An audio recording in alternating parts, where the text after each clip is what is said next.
Hero اور most popular leader کی سنگم میں یا ان کی نیبرہڈ میں آپ کسی اس میں رکھتے ہیں. میرا خیال نہیں ہے کہ عمران خان جو ہیں وہ ان کی کمپنی میں جیل میں کوئی لیکن شیر افضل مروت صاحب وہ تو کہہ رہے ہیں کہ مجھ سے لکھوا لیں، وہ اگلے وزیر اعظم بننے جا رہے ہیں. دیکھیں، وزیر اعظم تو آپ، ہم اور پاکستان کے عوام کی ووٹوں سے لوگوں نے بننا ہے. تو اگر وہ بننے جا رہے ہیں، کون بنا رہا ہے؟ جو لوگ 16 سیٹیں ہار گئے ضمنی الیکشن میں، استور کی سیٹ ہار گئے، بلدیاتی کے پی میں ہار گئے، تو یہ کس طرح بنے گا؟ اگر عوام کے ووٹ سے یا ووٹ کے زور پہ کوئی وزیر اعظم بنتا ہے تو پھر نواز شریف صاحب جو ہیں اب یہ خواب دیکھنا چھوڑ دیں. آپ نے گزشتہ روز کہا کہ کنونشنز شروع ہونے والے ہیں، عوام تیاریاں پکڑ لیں. کیا اس وقت انڈور چل رہا ہے؟ کیا سرپرائز پاکستان تحریک انصاف دینے جا رہی ہے آنے والے دنوں میں؟ کل ہی ایک کنونشن ہے ہمارا کرک میں، اور میں خود اس میں شرکت کے لیے جا رہا ہوں. اور اس میں نے کل انٹرویو کے ذریعے کال بھی دی ہیں. ہم ایک پرامن کنونشن کریں گے، ورکر جمع ہوں گے اور ان سے خطاب بھی ہوگا. کل اسی ضلع میں ایک اور پارٹی کا بھی کنونشن ہے.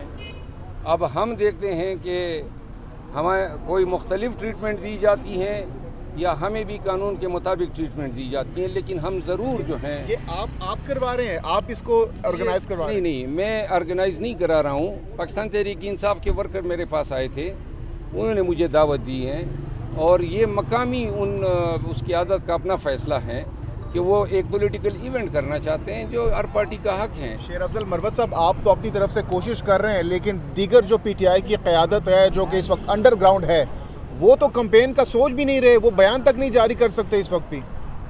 ہر ایک اپنے اس کے مطابق حصہ ڈالے گا. ہم جو حصہ ڈال سکتے ہیں، جو نہیں کر سکتے ہیں، اللہ ان کو جو ہے طاقت بھی دیں اور توفیق بھی دیں. آپ نے پرسوں ایک ٹویٹ کیا جس میں آپ نے بڑا کیٹیگوریکلی کہا کہ عمران خان صاحب کو اٹک جیل سے اڈیالہ جیل منتقل کر دیا گیا ہے ود اٹیچ باتھ، لیکن بعد میں چینلز نے بھی تردید کی، ٹکر چلے اور واقعی وہ خبر پھر باؤنس بیک ہوئی.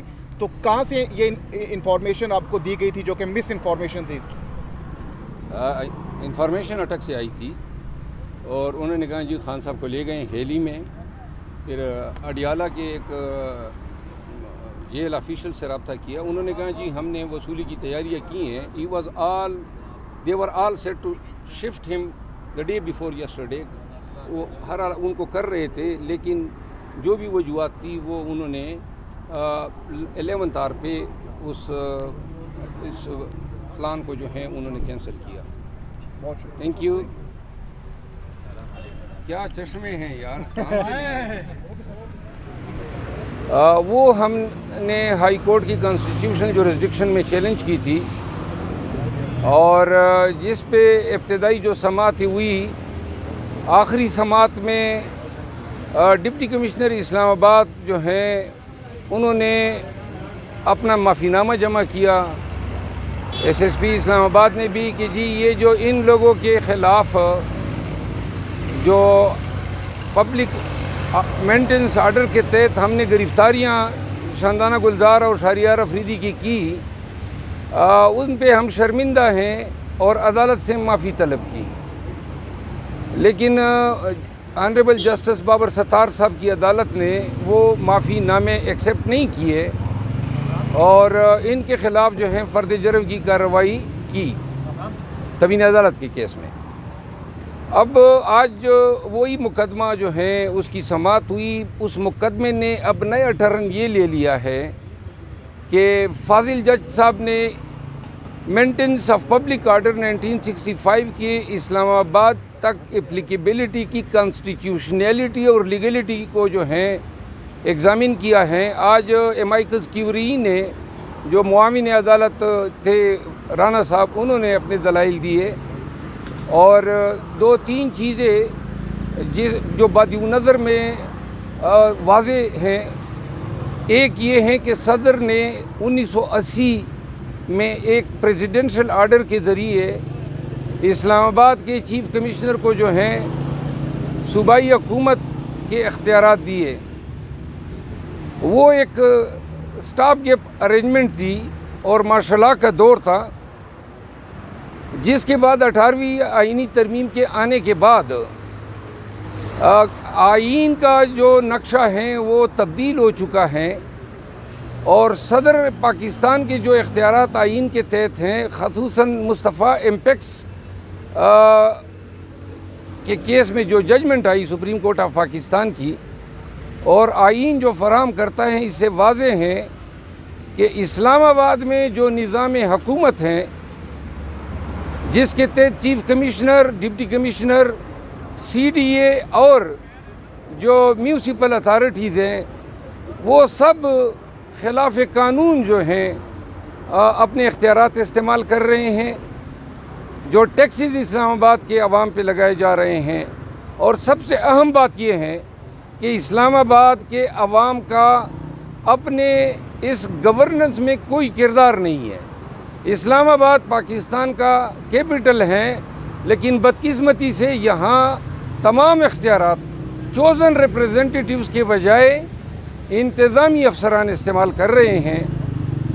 یہ جو پروسیڈنگ ہے، اس کے نتیجے میں جو ججمنٹ متوقع ہیں وہ بڑی لینڈ مارک ججمنٹ ہوگی، کیونکہ یہ صرف مینٹیننس آف پبلک آرڈر تک محدود نہیں رہے گی، یہ بھی دیکھے گی کہ آیا چیف کمشنر کس اختیار کے تحت لیجسلیٹو اختیارات ایکسرسائز کر رہے ہیں۔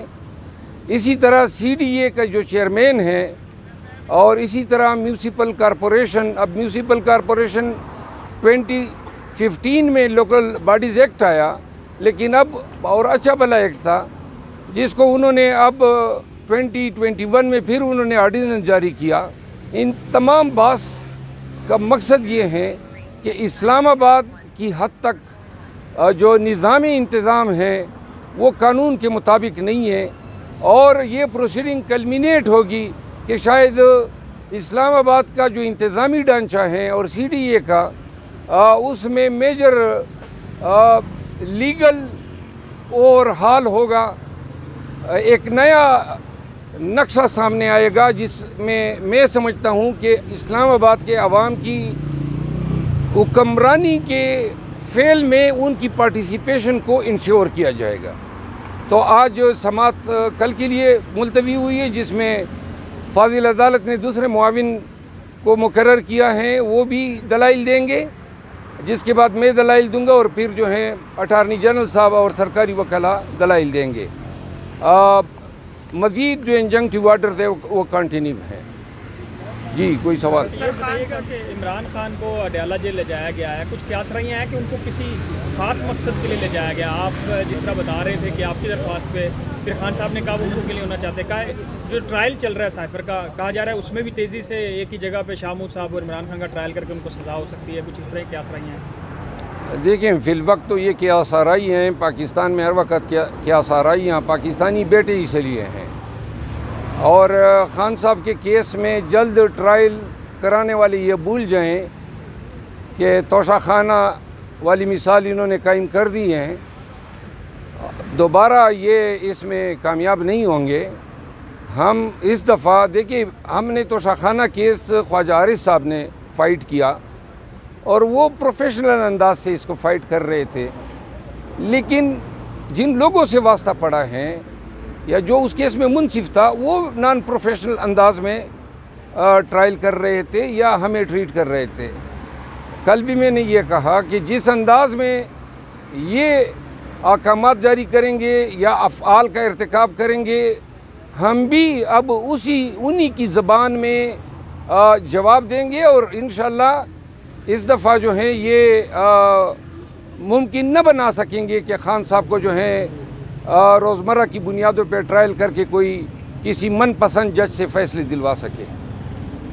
سر خان صاحب کو اڈیالہ جیل منتقل کر دیا گیا، دوسری جانب سر نواز شریف بھی واپس آ رہے، تو سر آپ کیا سمجھتے کہ نواز شریف کی واپسی کے ساتھ ممکن ہے کہ خان صاحب بھی جیل سے باہر آ جائے اور الیکشن لڑنے کے لیے دونوں لیڈر جو کمپین چلائیں؟ ہماری ایک درخواست ہے، نواز شریف کو کم از کم کچھ ایام کے لیے اٹک جیل میں رکھے، خان کے پڑوس میں نہ لائیں، خان کے پڑوس میں نہ لائیں، کیونکہ جو جیل اڈیالہ جیل، خان صاحب نے تو کل بیان دے دیا کہ جب میرے ورکر سیلوں میں ہیں تو مجھے A B کلاس نہیں چاہیے، اور انہوں نے کہا کہ میں ایک کاز کے لیے فائٹ کر رہا ہوں، کسی جیل میں سہولیات کے لیے نہیں، اور انہوں نے انکار کر دیا۔ جو عدالت نے ان کو سہولیات دینے کا آرڈر کیا، انہوں نے کہا مجھے نہیں درکار ہے۔ نواز شریف آئیں گے، انہوں نے 50 ایام 55 ایام تک خان صاحب کو ٹوٹل 5 اگست سے جو ہیں وہ گرفتار ہیں، اٹک جیل میں رکھا۔ اب حق انصاف کا یہ بنتا ہے، اور آرٹیکل 4 بھی کہتا ہے کہ ایکویلٹی بیفور لا ہونی چاہیے۔ جو ٹریٹمنٹ ہمیں دی ہیں ان کو بھی وہی ٹریٹمنٹ دیں۔ کچھ ایام وہ اٹک جیل میں گزار آئیں، اور لیکن خدا کے لیے ہمارے خان صاحب کے پڑوس میں ان کو نہ رکھیں۔